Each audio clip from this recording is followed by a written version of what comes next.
جیسے ایک شخص حضرت واصف علی واصف رحمت اللہ علیہ کے پاس آیا اور پوچھا، سر ہمیں کیسے پتا چلے گا کہ اللہ تعالی ہم سے راضی ہے؟ آپ رحمت اللہ علیہ نے سمجھانے کے بڑے خوبصورت انداز کو اپناتے ہوئے جواب دیا، جتنے تم اللہ سے راضی ہو اتنا اللہ تعالیٰ تم سے راضی ہے۔ اسی طرح اگر کوئی بھی استاد سمجھانے کے آسان طریقہ کار کو جانتا ہو تو وہ دریا کو کوزے میں بند کر دے گا، اور اگر ایسا انداز نہیں معلوم تو پھر سمجھانے کے لیے دن بھی کم ہوگا۔ ایک دفعہ حضرت علامہ اقبال رحمت اللہ علیہ اپنے دوستوں میں بیٹھے باتیں کر رہے تھے کہ ایک دم اٹھے اور بھاگ کر دور کھڑے شخص کے سامنے ہاتھ باندھ کر کھڑے ہو گئے۔ پھر تھوڑی دیر بعد ان کو گھر تک چھوڑ کر واپس دوستوں میں آ گئے۔ دوستوں نے پوچھا، یہ کون تھے؟ آپ رحمت اللہ علیہ نے جواب دیا، یہ میرے استاد مولوی میر حسن تھے۔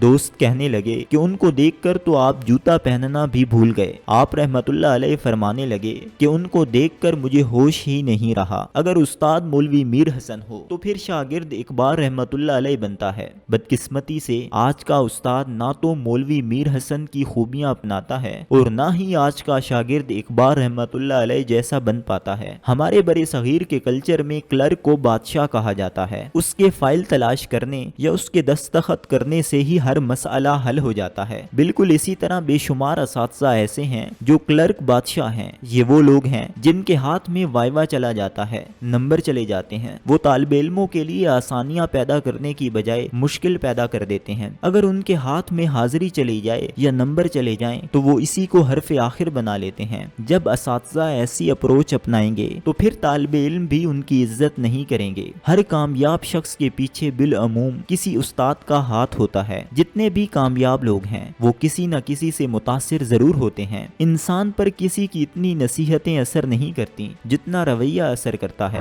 جیسے حضرت مولانا روم رحمت اللہ علیہ کا بہت مشہور واقعہ ہے کہ وہ اپنی درسگاہ میں پڑھا رہے تھے۔ مولانا کے قریب ان کی اپنی لکھی ہوئی کتابوں کا ڈھیر موجود تھا اور پاس ہی ایک تالاب تھا کہ وہاں ایک مجذوب آ گیا۔ مولانا جلال الدین رومی رحمت اللہ علیہ سے پوچھنے لگا، یہ سب کیا ہے؟ آپ نے کہا، یہ صرف و نحو پڑھا رہا ہوں، مگر تمہیں کیا معلوم کہ یہ کیا ہے؟ مجذوب کو اس بات پر غصہ آ گیا اور غصے میں آپ کے قریب پڑی ہوئی کتابوں کو تالاب میں پھینک دیا۔ جب ہاتھ سے لکھی ہوئی کتابوں کی سیاہی پانی میں تحلیل ہونے لگی تو آپ رحمت اللہ علیہ دکھ، تکلیف اور غصے سے کہنے لگے، اے درویش، تو نے یہ کیا کیا؟ میری زندگی کی ساری محنت ضائع کر دی۔ یہ سن کر مجذوب نے فوراً تالاب میں ہاتھ ڈال کر کتابوں کو نکالنا شروع کر دیا۔ درویش کتاب نکالتا، اسے جھاڑتا، کتاب سے گرد نکلتی اور خشک کتاب مولانا کو واپس کرتا جاتا۔ یہ دیکھ کر آپ رحمت اللہ علیہ نے مجذوب سے سوال کیا، بابا یہ کیسے؟ مجذوب نے کہا، تو درسگاہ اور کتابوں کی بات کر۔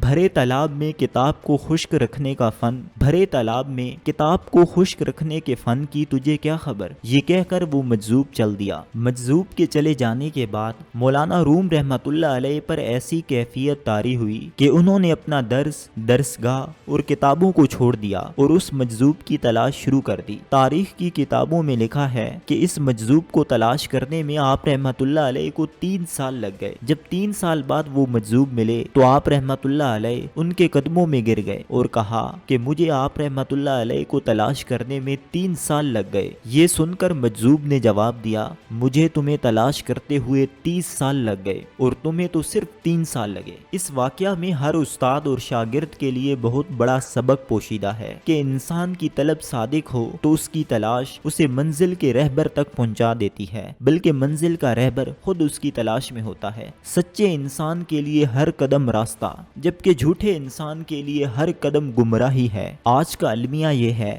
کہ استاد، ادارے، اکیڈمیاں، سکولز صرف نمبر دلا رہے ہیں اور ان کے لیے فخر کی بات صرف یہ ہے کہ ہمارے طلباء کے A+ گریڈ ہیں، لیکن وہ طالب علم زندگی میں کتنے مؤثر اور کارآمد ہیں اس کی کسی کو خبر نہیں۔ ان کا مورال کیا ہے، وہ کتنے اچھے پاکستانی، اچھے انسان، اچھے بیٹے یا اچھے شہری ہیں، ان کی طرف کسی کا دھیان ہی نہیں ہے۔ نمبروں کی اہمیت سے انکار نہیں کیا جا سکتا۔ کسی اچھے ادارے میں داخلے کے لیے نمبر بہت ضروری ہیں، لیکن نمبروں کے ساتھ گرومنگ کرنا بھی استاد کی ذمہ داری داری ہے۔ اگر استاد اپنے شاگردوں کی اچھی تربیت کر رہا ہے تو پھر وہ بہت بڑا کام کر رہا ہے۔ طالب علم نے یاد کر کے جو نمبر اور ڈگریاں لی ہیں وہ بھول جائے گا، لیکن استاد کی طرف سے دی گئی اچھی عادات اور بہترین رویہ جیسی خوبیاں ساری زندگی اس کے کام آئیں گی۔ اگر استاد شاگرد کا اچھا مزاج بنا دے، اس کو اچھا اخلاق دے دے، اس کے اندر خوبیاں پیدا کر دے تو یہ اس کے نصیب کو بدل سکتی ہیں۔ استاد کی نگاہ اس قدر طاقتور ہے کہ شاگرد میں ایسی خوبیاں پیدا کر دیتی ہے جو اس کا نصیب بدل دیتی ہیں۔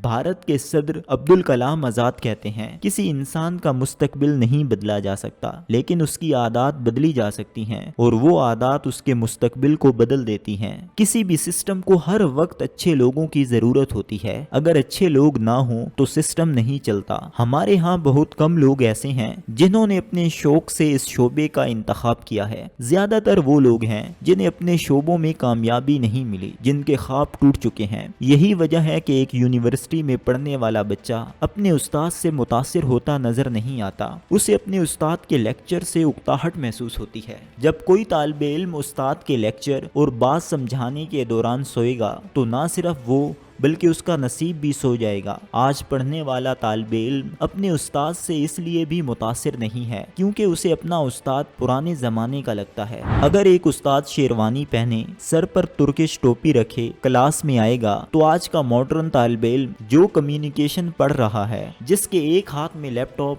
اور دوسرے میں موبائل ہے، تو وہ کیسے متاثر ہوگا؟ استاد کو اپنے لبادے اور اپنے لباس سے استاد لگنا چاہیے۔ شعبہ تدریس میں بہتری تب ہی ممکن ہے جب اس میں اچھے لوگ آئیں گے اور اپنے شوق سے آئیں گے۔ یہ اقتباس قاسم علی شاہ صاحب کی کتاب گفتگو سے لیا گیا ہے۔